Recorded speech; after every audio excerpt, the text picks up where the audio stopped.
recall for Michael McGee, or is it Jackson? Organizers of an attempt to recall Alderman Michael McGee, Jr. have turned in more than 2,300 signatures, which could force a recall vote next spring. McGee is under fire for, among other things, having multiple identities, lying under oath about an illicit affair, threatening to kill his girlfriend, being arrested for disorderly conduct, and that's just the start. So, Michael Holt, you'll still think he's a great role model, right? I think Mike McGee is probably one of the most effective, articulate champions of the downtrodden in Milwaukee. To put it simply, you know, I would, and I don't normally even get involved in other people's campaigns. I'll walk through hell with gasoline draws on supporting Mike McGee Jr. because he's probably the most effective alderman out here today. Name one thing he's done that's so incredibly effective. Well, let's go back to the last incident. 11-year-old girl was raped by 20 young thugs. While the rest of the aldermen were posturing and sending out press releases, he was visiting with the family, helped them out financially. He personally got involved in the arrest of the culprits. He formed block clubs. So tell me what all these fantastic things the other aldermen are doing. Maybe he should start being a role model to some of those quote-unquote thugs in the community rather than acting like one himself. He was a role model because he helped arrest them. He put them in paddy wagons, and I think that's a perfect example of a role model. I think we all respect Mike, and he's a reasonable guy. Who? And so Michael Holt. Okay, yeah, make sure we know it's Mike we're talking Michael about. Holt. Okay. And that's telling what he's saying, because in a recall election, it's very unconventional. This is not the type of campaign where if you do your lit drops, you make your phone calls. It's all about emotion and motivation. And you have to have a base of motivation in order to win. And let's look at the motivation, because this whole recall has been orchestrated by people outside of the community.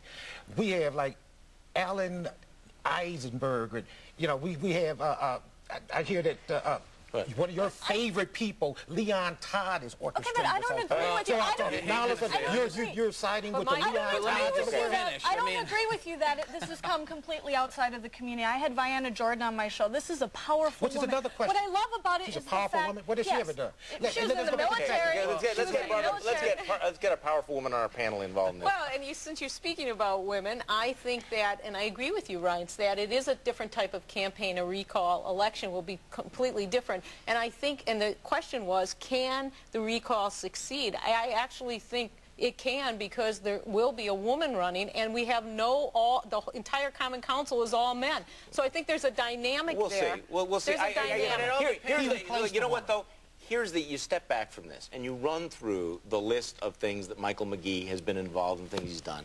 The one thing that is completely obvious to me is that no other politician in any other part of the state would be able to behave the way that Michael McGee Jackson Jr. has been able to behave and have a chance at political survival. Now, he's got at least a 50-50 chance. I don't know whether he's going to win the recall, but the reality is only in the central city of Milwaukee would that kind of behavior be tolerated. You take a representative from Racine or Kenosha or Waukesha, who has an illicit affair, fathers a child, threatens to murder the mother, lies about it under oath, is arrested for disorderly conduct, has multiple identities, has 2 Social Security cards, refers to homosexuals as fags, and you know what? They would not be in office anymore. But it's very telling people in the central city make a distinction between his personal life, and we can criticize, I've criticized some of the things he's done, between his personal life and his effectiveness. And then you're also going to look at this campaign and see who's really behind this campaign. The person, it's very, very interesting that you have a person running in a predominantly black district who refuses to even talk to the black media. She prefers to talk to you or Charlie. I called her and I said, would you like to go on my show? And she said, sure. She came on. She had a lot of good things to say. She herself is black. No, I think it's great that it came from within the black community. She refused to be on any black talk shows. She refused to talk to the black press.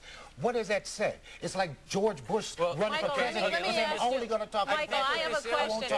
I have a question to ask you. Do you feel that the community, especially his district, feel that he's violated the public trust? Their trust. No, and from the response then in your opinion, he'll get reelected. Coming to his defense.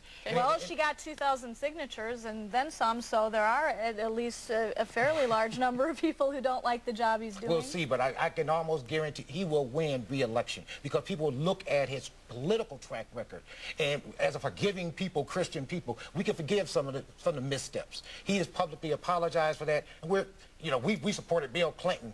We could see beyond some of his faults, because the bottom line is, how effective are you in office? Do you serve your constituents? And he does that. Okay, coming up on Sunday.